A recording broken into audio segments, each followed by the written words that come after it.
শিয়ালের কুমিরের বাচ্চা দেখানোর গল্প আমরা সবাই জানি, আর সাবধান থাকার গল্প যদি একঘেয়ে হয় তাহলে কেমন লাগে বলুন তো।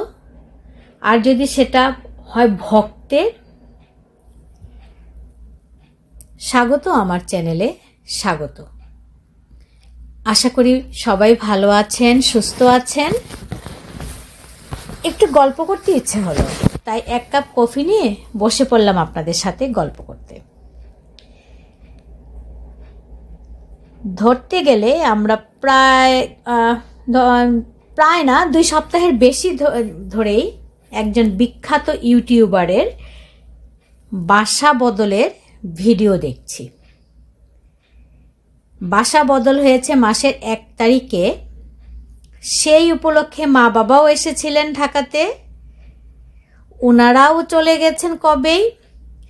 কিন্তু একই ভিডিও, একই বিষয় নিয়ে আমরা ভিডিও এই 2 সপ্তাহের বেশি ধরে দেখলাম। সত্যি কথা বলতে কি, এটা আসলে রায়বাড়ির স্টাইল।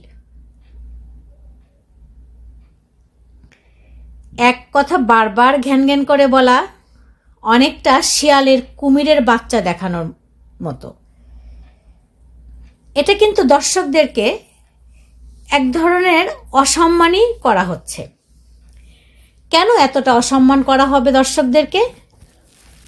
দর্শকরা তো আসলে লক্ষ্মী, তাই না?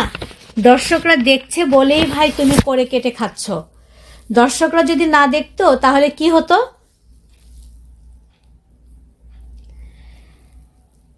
আর আমি যেটা বলতে চাচ্ছি যে এই যে পোস্ট ডক্টরেট করা যে ইউটিউবার, সে কি মনে করে? সে মনে করে সে যা দেখাবে দর্শক তাই গিলবে, সোনা মুখ করে গিলবে। একটা উদাহরণ দেই, দেখুন তো দর্শক, আপনারা আমার সাথে একমত কিনা। দর্শকদের প্রশ্নের জ্বালায় সে এক পর্যায়ে সে উত্তর দিয়েছিল, বাসা যখন সে শিফট করে তার শাশুড়ি মা দুপুরে তাদেরকে খেতে বলেছে। আবার 2-3টা ভিডিওর পরেই আবার আরেকটা ভিডিওতে সে জানালো যে তার বাসা বদল করার সময় শাশুড়ি গ্রামের বাড়ি ছিল। আসলে কোন কথাটা সত্যি? ইউটিউবার, আমি তোমাকে জিজ্ঞাসা করছি, আসলে কোন কথাটা সত্যি? এত যে হড়বড় করে কথা বলো, আগে ভিডিওতে কি বলেছো সেটা তোমার মনে নেই কেন? তুমি যে নিজেকে এতটা বুদ্ধিমান মনে করো, তোমার তো এটার একটা ধারাবাহিকতাটা রাখতে হবে, তাই না? দর্শক বন্ধু আপনারাই বলুন। আমি যেটা বলি যে সে হড়বড় করে কথা বলে, কথাটা কি সত্যি না মিথ্যা? সে অনবরত কথা বলে যায় এবং সে কি বলছে সে নিজেও জানে না। আসলে সে কন্টেন্টের গভীরে যেতে চায় না। আমরা মৃত্তিকার মায়ার বিনয়কে নিয়ে খুব ক্রিটিসাইজ করি যে সে উল্টাপাল্টা জিনিস দেখায়, আবল তাবল জিনিস দেখায়, কিন্তু সে একটা কাজ কিন্তু সে করে, সে ফ্রেশ ভিডিও দর্শকদেরকে দেখাচ্ছে।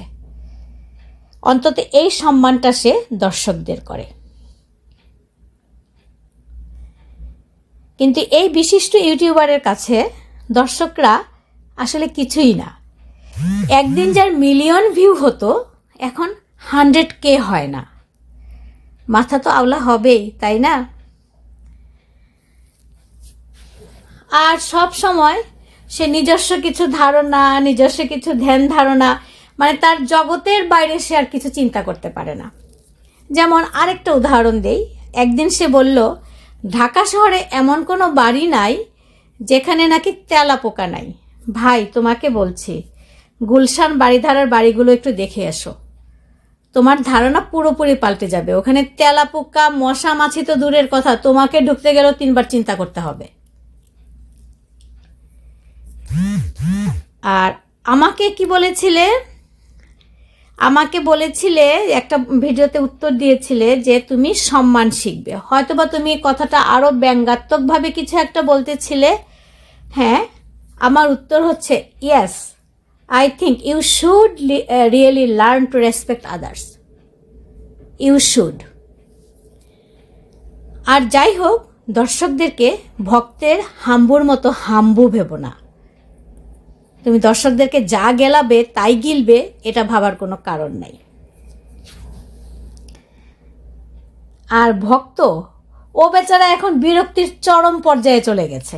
এত বিরক্তিকর ভিডিও সে এখন দেখাচ্ছে, মানে বলার বাইরে। রথ দেখতে সে মামা শ্বশুরবাড়ি যাওয়ার একটা ভিডিও দিল।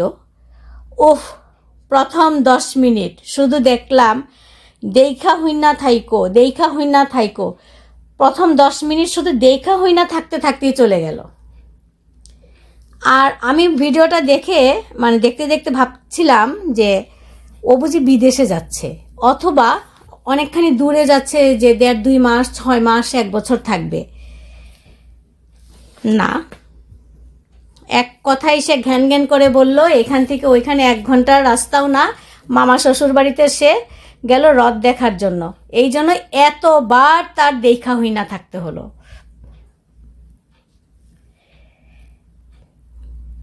কি বলবো, এই শব্দটা হচ্ছে ঘ্যান করে বলা। আবার বলল অবনীকে রেখে যাচ্ছি।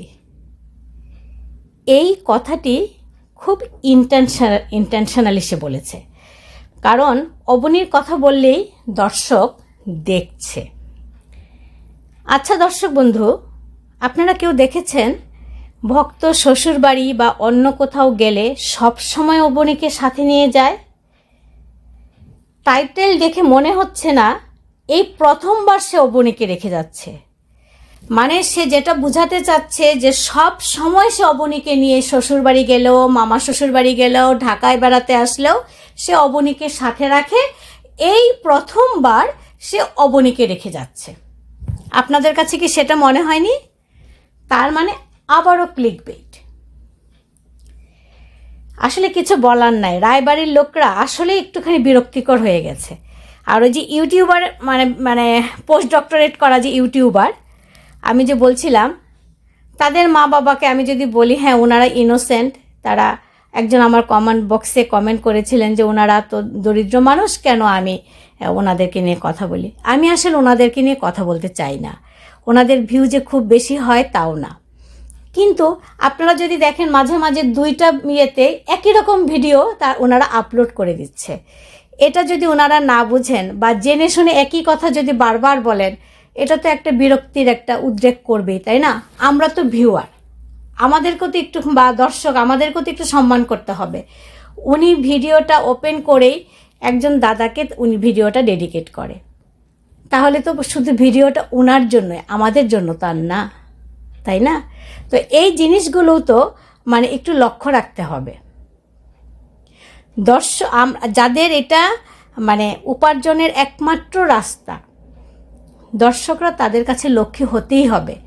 শুধু যাদের উপার্জনের একমাত্র রাস্তা না, যখন আমি ভিডিও বানাচ্ছি আমার যদি বিন্দুমাত্র রেসপেক্টটা ওই পাশের প্রতি না থাকে, তাহলে আমিও তো সেই রেসপেক্টটা পাবো না।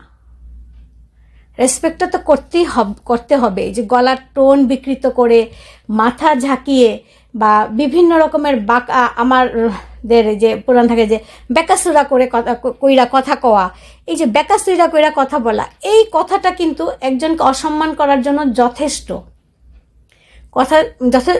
সুন্দর করে কথা বলবেন, আঞ্চলিকতাটা কোনো বিষয় না, কিন্তু কথাটা সুন্দর করে বলতে হবে। তুচ্ছ তাচ্ছিল্য করে কথা বলাটা মানেই হচ্ছে আপনি আরেকজনকে পাত্তা দিচ্ছেন না। কি আর করব বলুন দর্শকরা, আমরা স্টার জলসার নাটক এখন ইউটিউবেই দেখতে থাকবো। শাশুড়ি মা এক সময় ঢাকায় থাকছেন, আরেকবার গ্রামের বাড়িতে থাকছেন, আরেকবার একজন দাদাকে ডেডিকেট করা হচ্ছে নাটকটা, আর দর্শকরা কেউ না, আবার যখন প্রয়োজন হয় তখন কেঁদে কেটে বলবে আমার ভিডিও তো কেউ দেখছে না, এই টাইপের। কি আর বলবো বলেন। তো আজকে এই পর্যন্তই, ভালো থাকবেন। আর আমার এই ভিডিওটা যদি ভালো লাগে সাবস্ক্রাইব করে দেবার একটু অনুরোধ রইল। আর চেষ্টা করবেন সুস্থ থাকতে। এই গত 2 সপ্তাহ ধরে আমি বুঝতে পারছি যে সুস্থ থাকাটা কতটা দরকার। সুস্থ থাকার চেষ্টা করবেন। আমরা হয়তো বা সবসময় থাকতে পারি না, কিন্তু এটা থাকাটা জরুরি, পরিবারের জন্য, নিজের জন্য। বিদায়, ধন্যবাদ।